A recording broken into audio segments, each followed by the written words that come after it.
The Athene Real Talk Podcast explores controversial ideas to stimulate debate and active thinking. These ideas do not always reflect Athene's personal views. Welcome to the Athene Real Talk Podcast. He has been called the best gamer in the world, hands down. World-famous gamer and philanthropist Athene. Gaming for Good, it's called, has raised more than $20 million. Using his notoriety to raise money for charity. On activism, science, culture, and self-development. Proud to have him in the studio today. I would not want to take you on in a video game. Yesterday was a little bit more inspirational. Today is going to be more reality check.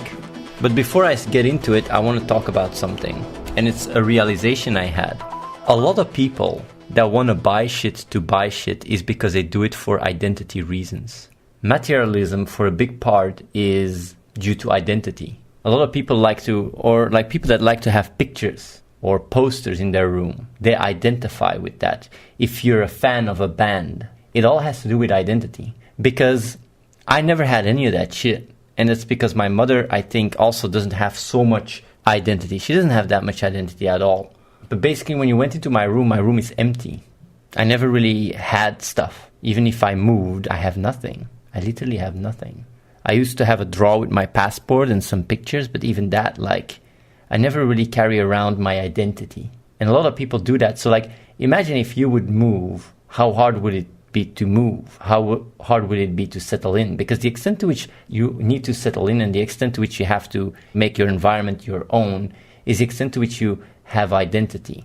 And that's actually something I realized. Even if you feel I want to buy this band's music or I want to have these posters in my room, it's all because of identity. And all of that is not what you are. It's all a lie.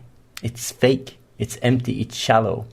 And I understand, when your room is empty, then it's but that's so empty. What am I then? But that's fine. You can be very at peace with what you are in an empty room. And I use empty room also as a metaphor for your identity. It actually gets you to your true self, being in the present.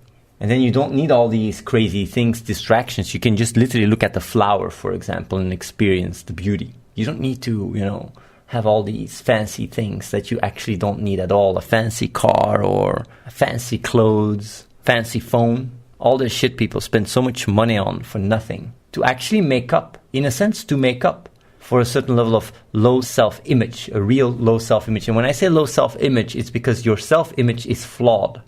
And you try to make up by buying all these things. Because on a certain level, you know that something is wrong. You know it. You experience that what you buy does not cut it for you. But yet you keep doing it because that's how you've been conditioned to live and to understand what you are. So being materialistic is very much connected with identity and with individualism.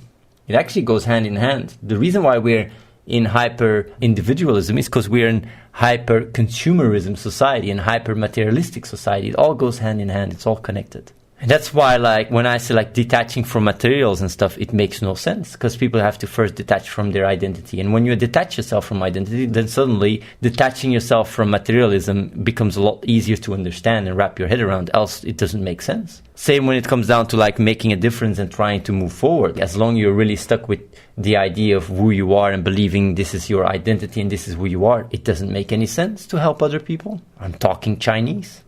So I just want to say the reason why I'm bringing this up is because identity is a much bigger issue than most people think.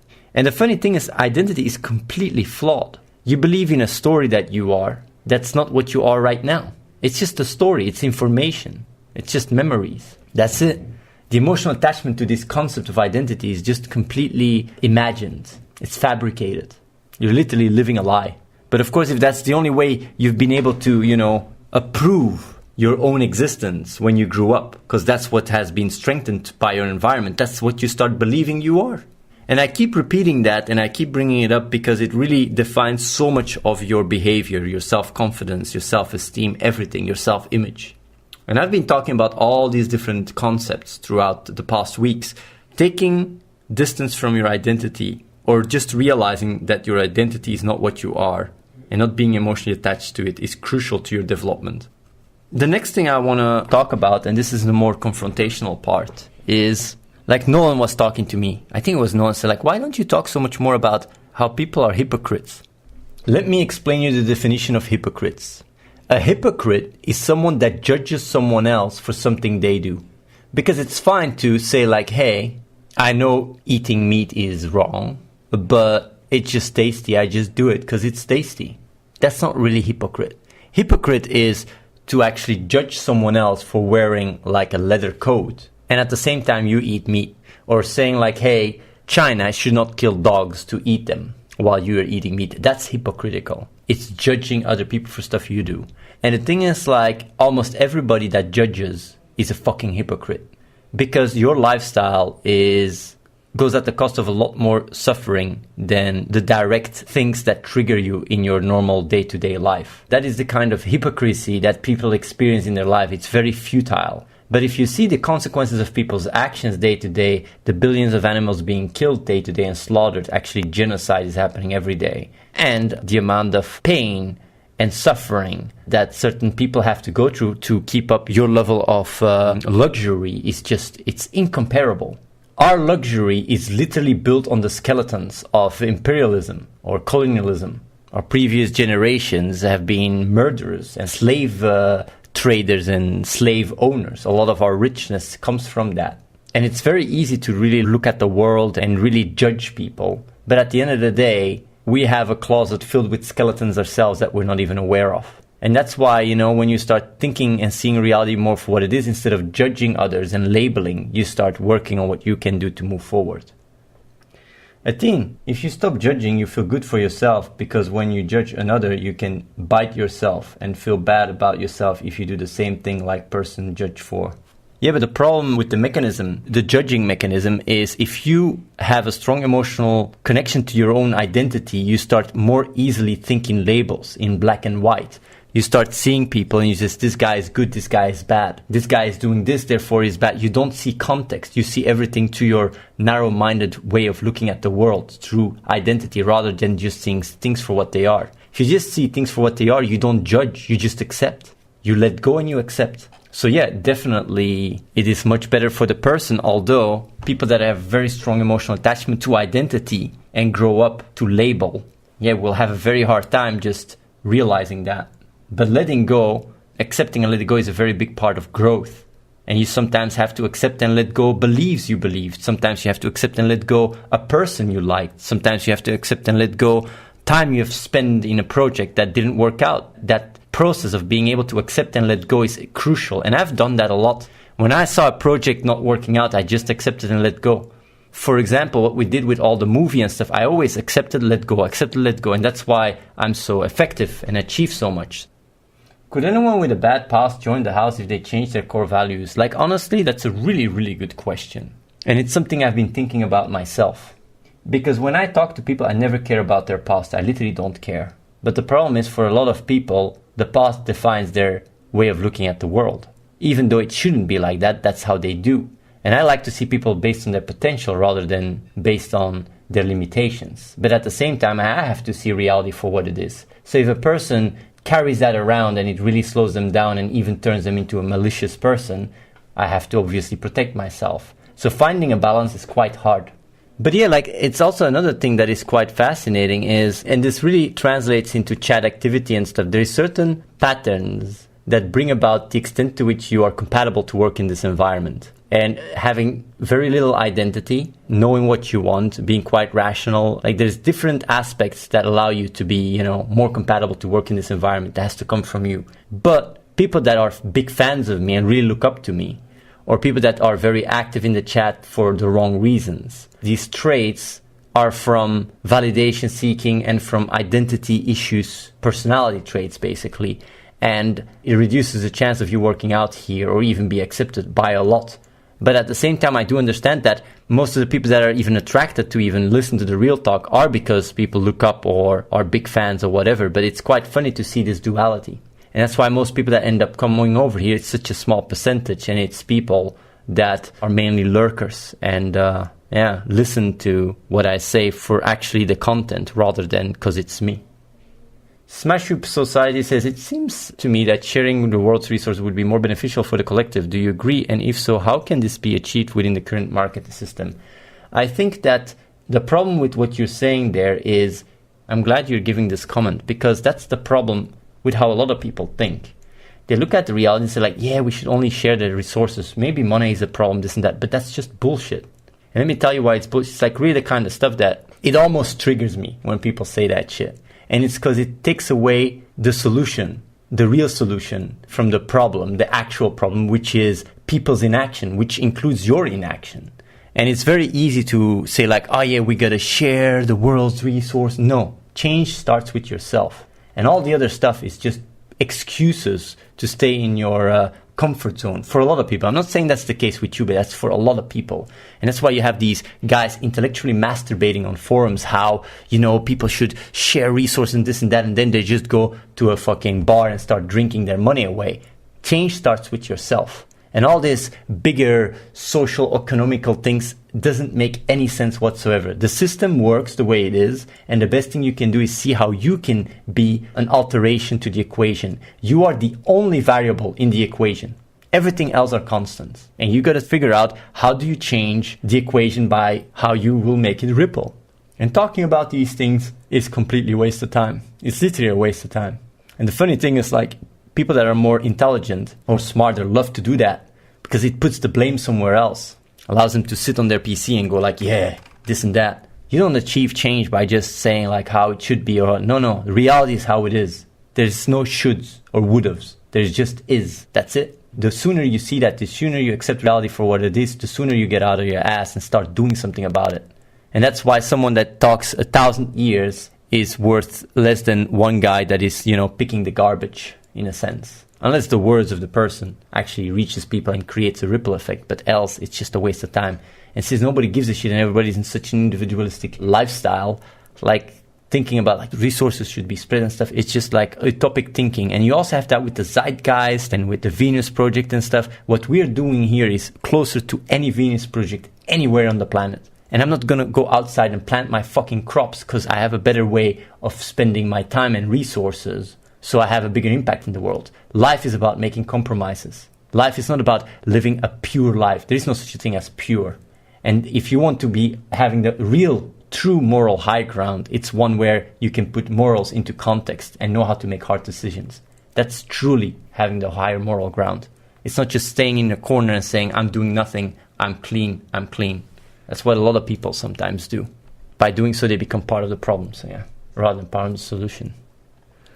So when it comes down to like freedom, existential freedom, it's just bullshit, man. These are just concepts that are flawed, that are just tinkered based on individualism. And that's the funny thing. The extent to which something like spreads is not to the extent that it's actually accurate and in line with reality. It's the extent to which it's in line with their belief system.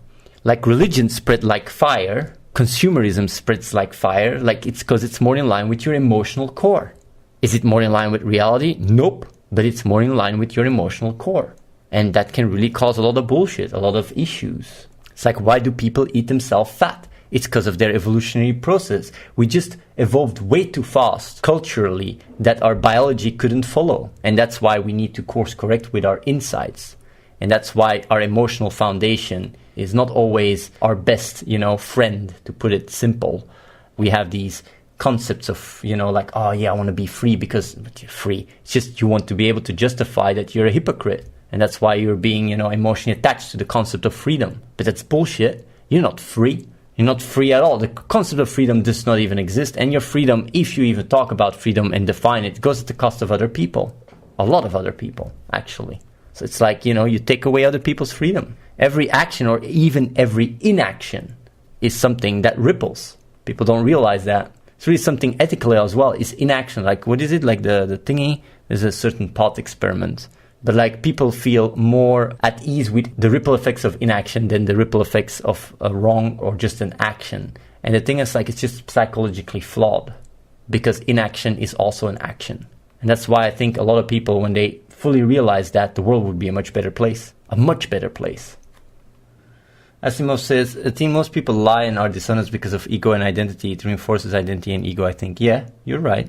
But the thing is, when it comes down to lying, it's also something I wanted to talk about. Like, when you grow up, you learn how to not lie. Because when you're a kid, you just seek for approval. It doesn't matter what you say. You try anyway. And if you don't get punished for lying, or even if your parents lie and teach you to lie, it's just something how you grow up. It's not written in DNA, you cannot lie. You just try to do what gets you the furthest. And if you don't get disapproved for lying, you can literally fall into that system.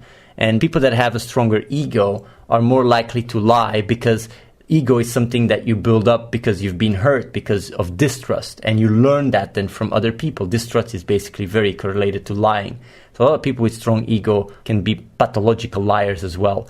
But there, lying is with wrong intentions. It's with wrong intentions because you lie to improve the self. But like, you can also lie in a context where you have good intentions. There's many examples you can think of where lying is the right thing to do. Like, if you know that telling a lie will help the person more further than telling the truth, then obviously you're not gonna tell the truth. Like, for example, it's war, you see someone's child dying, the mother is there, she doesn't know, and you tell the mother like, yeah, the kid has left or whatever, instead of confronting her with her death or whatever of her child, so she can just let go more easily and be happy. There is certain scenarios where you can imagine that lying is really the right way of going about things, and as long as you have good intentions. So I always look at the intentions of people. But yeah, when you do it through the ego, of course, it's most of the time just it's always actually selfish. But you don't grow up thinking that lying is wrong. I will give you guys actually an example. Chimpanzees speak a certain language, and there is words that they use to say, oh, wait, there's a lion there, or wait, there is a herd there, or whatever. Like, they use certain language to communicate with other chimpanzees. And they saw actually a chimpanzee in the field that yelled, there is a lion, while he saw a chimpanzee trying to grab a banana. And then they all started running away. So the chimpanzee went and took the banana instead. And it's really that primitive. It's what children do as well. You know, they lie all the time when they're young. But it's only because they get caught and get punished for it that they learn a moral compass to not lie. But of course, if that doesn't go properly, then you just grow up being a liar. Lurker here, Merlino says, personally feel like it's time to step it up a little bit. It certainly helped, and sometimes I have to not watch because from time to time you repeat yourself way too much. The momentum topic is probably the most important one because it's the only thing that makes the change start, in my opinion.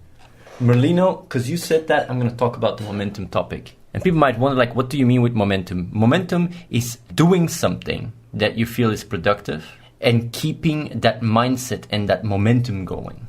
So it can start with something small, like working out or eating healthy, but you're just keeping it up, the momentum. And the thing is, the beauty about momentum is it puts you in a mindset where you're sharper, where you feel more fulfilled, and where you make sense for yourself.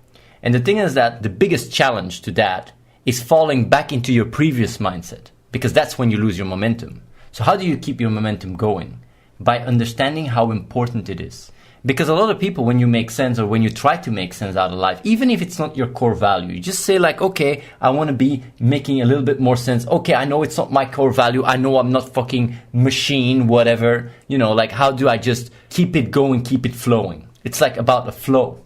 And you can just wonder like, okay, what's best to do? Like working on yourself or just taking initiative to work on yourself. It's already good. It's the best thing you can do right now. Of course, you can't just look at, the end game. It's about step by step, what can you do right now that has the biggest impact? And just working on yourself and figuring that out, you can do it with small steps. You don't have to have this direct feedback loop of like, I'm worthless, I can't make it, I can't do it, I can't achieve anything. No. You just look at yourself and go like, okay, I'm already doing good. I'm wondering, I'm thinking. Right now, you're listening to this real talk. You go like, okay, I want to do something. I want to take action. What is my first step?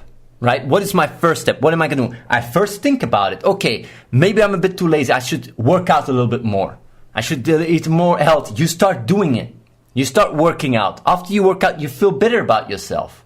Unless you have really low self-esteem. But even then, you just break that low self-esteem belief by knowing like, wait, I actually did something that I should be happy for because this is something that helps me grow. So you get into that flow of action.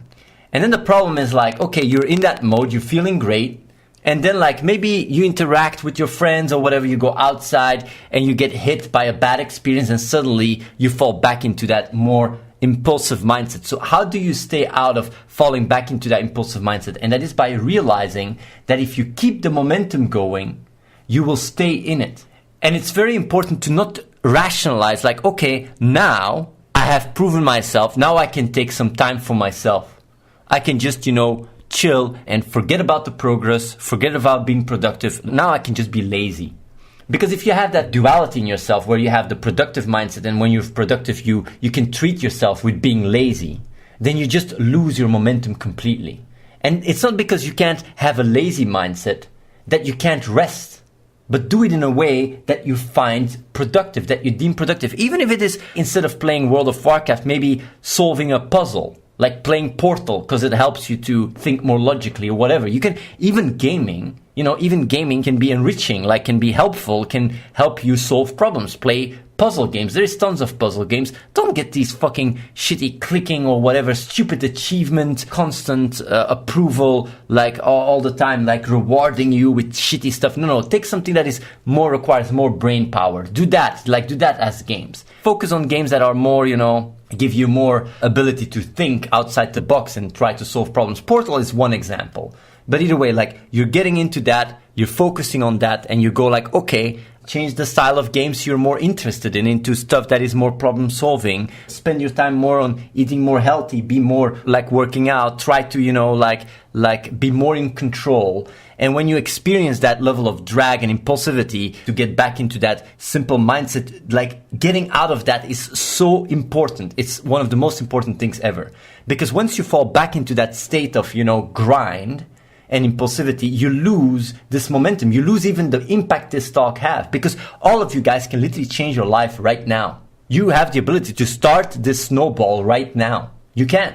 And it's okay to have setbacks. You don't have to beat yourself over of having a setback. But understanding that keeping the momentum is crucial allows you to just get back to it and keep yourself in that state. And making sense is crucial for me. I all the time make sense. From when I wake up until I go to bed. It's almost like a flow. It's a second nature. But you don't even have to be that advanced. You can just be productive. You can just try to say like, okay, I got to try to be productive. But even when it comes down to entertainment or, like watch Cosmos. My Cosmos is amazing. If you like books, you can read like about neuroscience. Just change your habits. Change your habits in habits that contribute rather than just allow you to drag you down. Because a habit, once you're used to it, like once you're used to something, it becomes a habit. Once you get used to not having a habit, it goes away. Like you can get rid of bad habits by getting used to not having the bad habit. That's the beauty about habits. They come and go. And having control over them really allows you to enhance yourself so much. You guys can literally right now adopt habits that help you grow so much and get rid of bad habits that inhibit your growth. You can do that right now. And of course, it takes a little bit of time to get used to it. But once you're used to it, it's a bonus for the rest of your life. See it as a buff. If you have to do a quest to get like freaking the artifact weapon that gives you so much boost, you do that, right? Even if it takes a little while to get the weapon. Because you know what you're going to work on. Maybe you got to gamify yourself. Just imagine like, okay, I'm going to adopt these habits, and get rid of these bad habits. Just have a plan, work on a paper, have an action plan, try to keep the momentum going. But it's important to not be too hard on yourself. Don't be too hard on yourself. Don't beat yourself up because you have a setback. That's life. Nature has had so many setbacks, but it didn't give up, and that's why we exist. Same with you. But keeping the momentum going is crucial. And as long as you keep that going, you keep flowing, and you will get there. And you say get where? You will get that potential, that idea that you have, being more consistent, more structured, more fulfilled, more everything. You will get there. It won't even take that long. And it can start right now. You can literally start writing stuff. Like right now it can start. Not tomorrow, not the next. No, right now you can write down. You guys have the capacity to think like, okay, what's productive? What's not so productive? And don't go like, yeah, I can't fap anymore because fapping is not productive. Don't go that way. Like, be about it. Be very reasonable about it. Be rational. Just go like, okay, I can I can start working out. I can eat more healthy. Try to get rid of sugar. Getting rid of sugar is quite important. But yeah, that is the thing. Like, be aware of these things. Don't have these duality mindsets. Don't allow yourself to be in a lazy mindset after you've been productive. You can even be productive when you are resting. I don't know if this helps, but I hope it does. Subscribe to youtube.com/AtheneWins. Watch the live stream at twitch.tv/AtheneLive and follow the real Athene on Snapchat.